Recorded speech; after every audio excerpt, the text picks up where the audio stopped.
The new week is upon us, which means it is time to set up another weekly layout, or what I'm using as a weekly layout.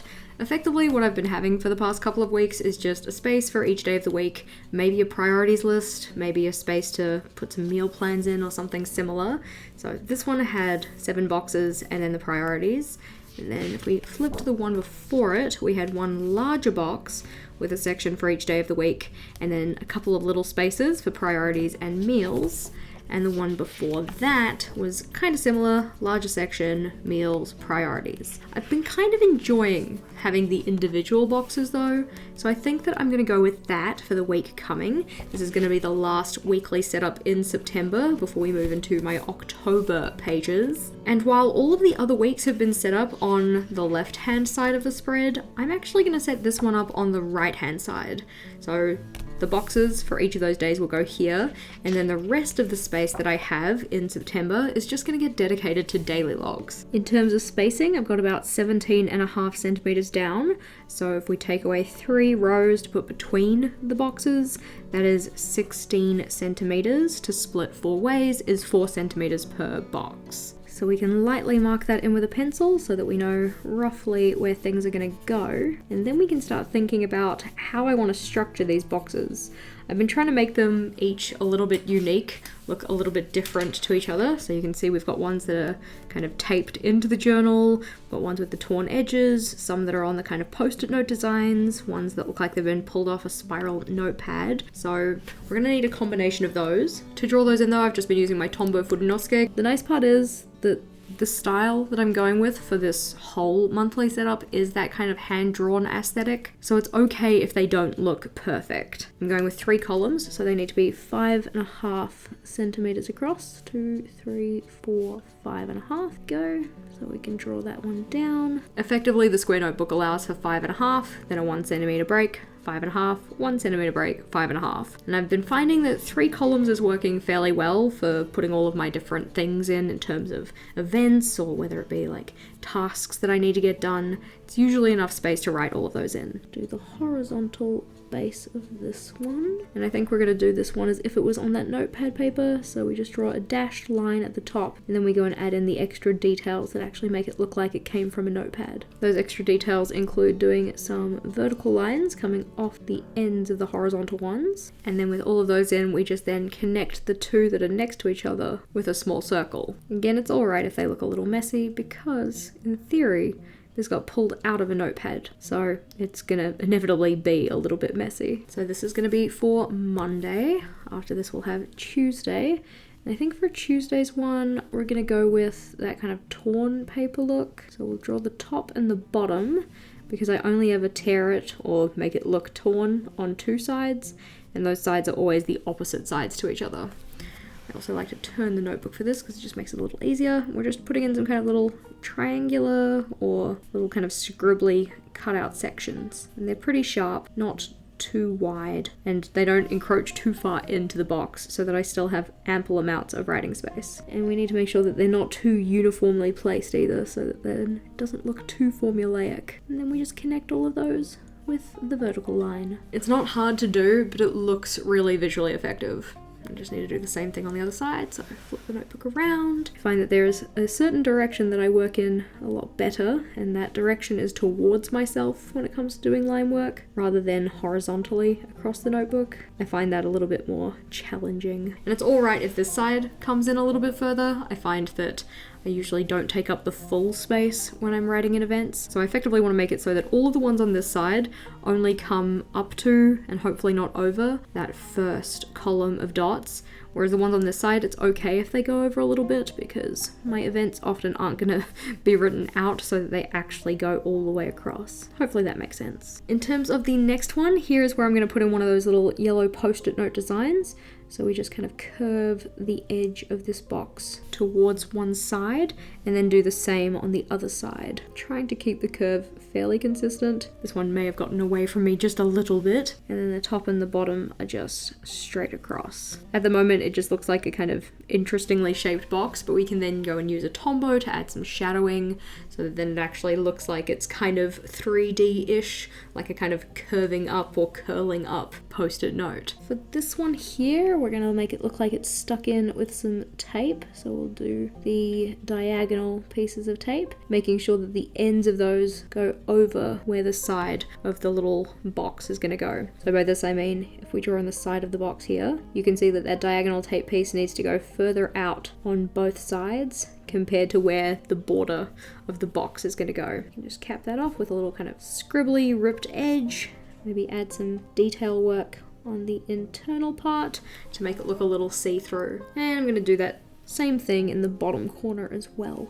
So the side of the box is where the corner of the box will be. This one will come all the way down to the bottom, and if we draw a cross, we can just make it look like it was taped in. So this is for 4 of the days of the week, and then we're going to need another 3 and probably a priority section, because I've been finding that one to be more helpful than the meal plan, at least at the moment, because my meal plan keeps changing. Having a look at the other styles we used, so we had couple of other tape options, so tape on the side or tape at the top. Doing the tape at the top does limit the vertical space, so that's fine. And then we had 2 of those post-it note designs, and because one of the post-it notes is here and I don't want them directly next to each other or even one offset, my second post-it note is going to go up the top. So this one's going to curve in this direction. 1, 2, 3, 4, 5.5, and it's going to curve down to about here. Just trying to keep that curve looking fairly consistent on both sides. Rotate the notebook to put these horizontal lines in. Always turn your notebook to make it easier on yourself. Just saves time in the long run because you're less likely to stuff up your line work.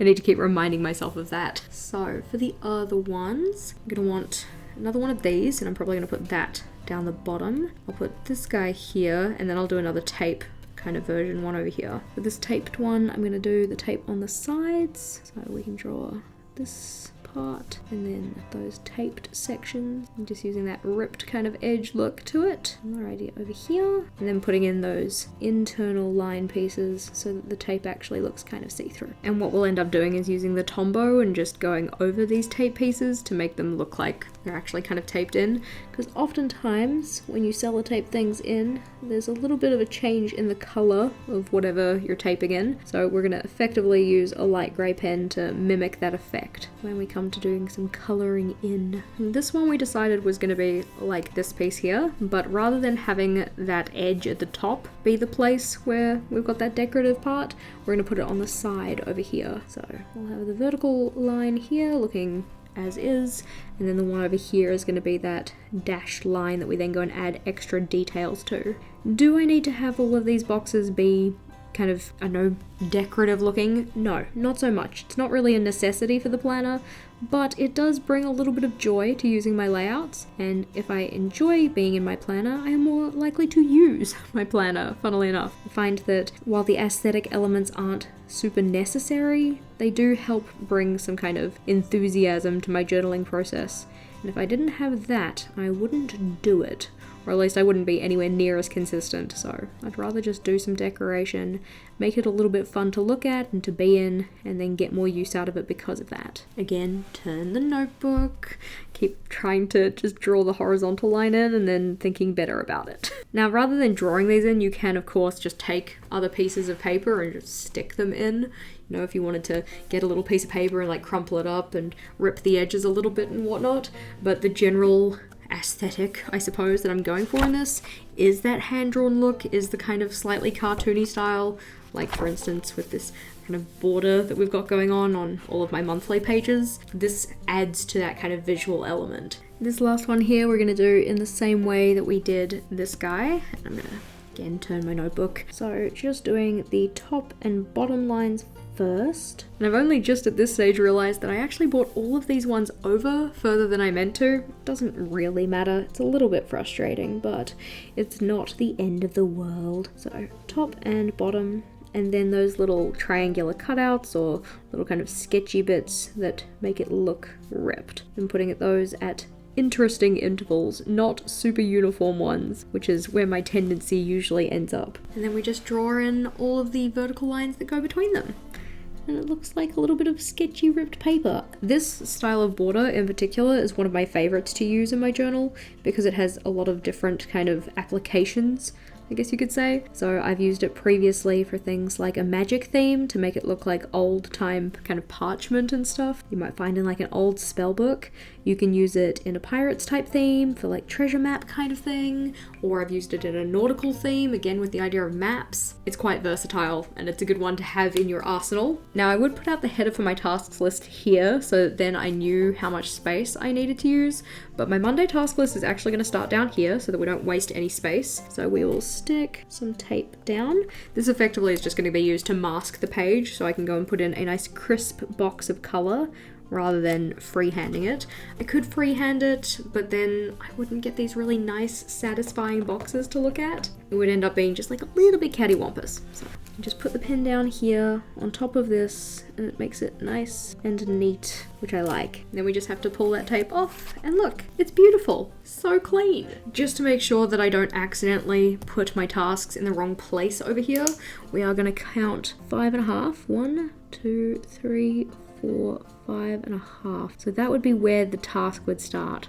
And that looks awfully tight when it comes down to here. I might just have to make my peace with only doing 5 this time, which is just a little bit upsetting. It would have been nicer if I had have gotten that in the right place, but alas. It's because this one started one further across and then I forgot to account for that when I counted out 5.5. So, oh well. In terms of tasks though, we can do laundry, which has already been started today.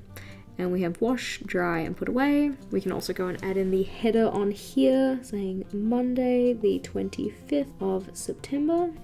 And I have been writing out the full month, September, except for the last one, September. Better. Now, some additional touches. Like said, I would like to put some drop shadowing on these boxes, so I'll need my light grey pen. This is just Tombow N89, and I always like to do it so that my drop shadows are to the right and down. So along this right hand side, but slightly further down than the top. And because it is particularly light, I'll just go over it twice. And then same idea on the bottom. So down and to the right. So it is going to come not quite to that left hand corner, but just a little bit in and double pass over so that it's actually kind of visible. Similar idea with each of the other boxes. The ones that are, you know, a bit more box shaped, they're not so bad. It's always these curved ones that I have a little bit more trouble with, especially because we want to try and make it look like this guy's actually stuck down quite well. So I kind of have to stop myself from putting the shadow at the very top because it is supposed to be stuck to the page, and bring it down from here instead. Drop shadows aren't something that I am particularly comfortable with. I am slowly getting better at them. You know, it is just a matter of practice. Oftentimes, especially for lettering, I will literally go and Google or drop it into something like Word or something, the text that I want to do, and then look up like drop shadow version or drop shadow letters for the letters that I'm doing or whatever. Especially if you can find it in a font that's similar to the one that you're trying to use, that can just be a nice easy way to figure out which position to put those drop shadows in, if like me you are not super comfortable with it. Similar idea on this side. It needs to be lower and to the right, so that'll be down there, which looks a little bit strange, but it's all good. It's one of those things that I am only going to be using this page for the week. It doesn't really matter if it's not perfect. And as said, we are going to use the light grey to do these tape pieces, so I'm going to kind of do a couple more passes on the part that looks like it's going over the little piece of paper, just to darken that up a little bit, and then more of just a single pass over the top of the parts that are supposedly directly on the book. Hopefully that kind of makes sense. Same idea with this guy, so single pass on the part that isn't over the box, and then maybe a double or even triple pass over the part that is over the box. Same on the other side. Put those ones in just to make it look like it's actually taped over something, which is cool. Probably also should have put some shadows in the top part here. Again, trying to play around with that idea of to the lower right. Doesn't matter if it's not perfect. It's supposed to look a little bit scribbly. It's fine. Of course, we could have just kept the drop shadows off as well. If you're doing something similar to this, you don't actually need to put the drop shadows in. I just prefer them to add a little bit more dimension to the page, I suppose. In terms of colour, I do also want to add in some yellow for those post-it notes. And this is just 055, a nice bright punchy yellow that goes along with our caution tape at the bottom. And I'm trying to make sure that I don't go over this pen too many times, trying to lay the color down beside itself without overlapping too much. As best as I can, it can be a little bit tricky to do. I find that these are just a kind of nice way to add a little bit of a pop of color to the page along with the tape, because there's not a huge variance in color between each of the different layouts. These post-its are just a kind of fun way to bring a little bit more color in. I also like to have it so that my priorities list is on one of these post-it notes because it's bright yellow, it stands out really well. So I'm thinking that I might actually put my priorities for the week in this box up here. It's nice to have the priorities actually kind of stand out. I think this is the second week that I had Wednesday on one of these as well, isn't it? Yeah, I did Wednesday on one of those as well last week. That's okay. So some additional bits that these boxes need are some labels to say what they're actually for. So that is for Monday, and Monday is the 25th, so we can put that in. Monday, the 25th, and I've been using this little kind of serif lettering style for each of them.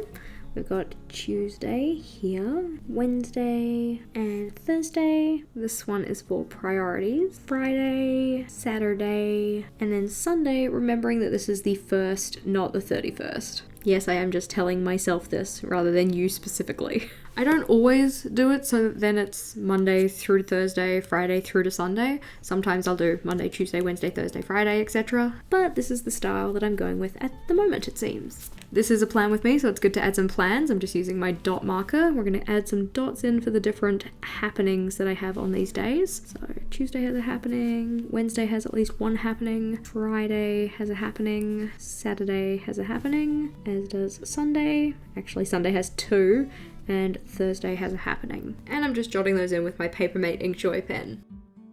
Those are the planned events and happenings though. We also have to specify any priorities.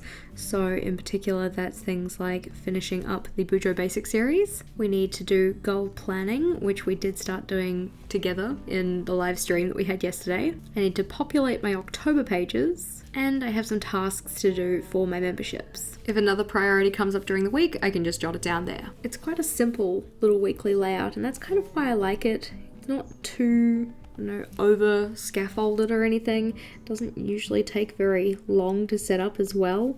I just want to make sure that I put down my tasks for Monday, otherwise they're not going to get done. So along with my laundry, we need to also do the towel laundry, and that has the wash, dry and put away stages as well. We have our live stream extra stuff to do, so there's the actual streaming, but then everything else that goes around side that, of which the streaming stage is already finished. I want to give my desk a retidy because it is bothering me. We need to shuffle the meal plan because we didn't end up eating what we had planned for dinner last night. And I need to go and do some video prep.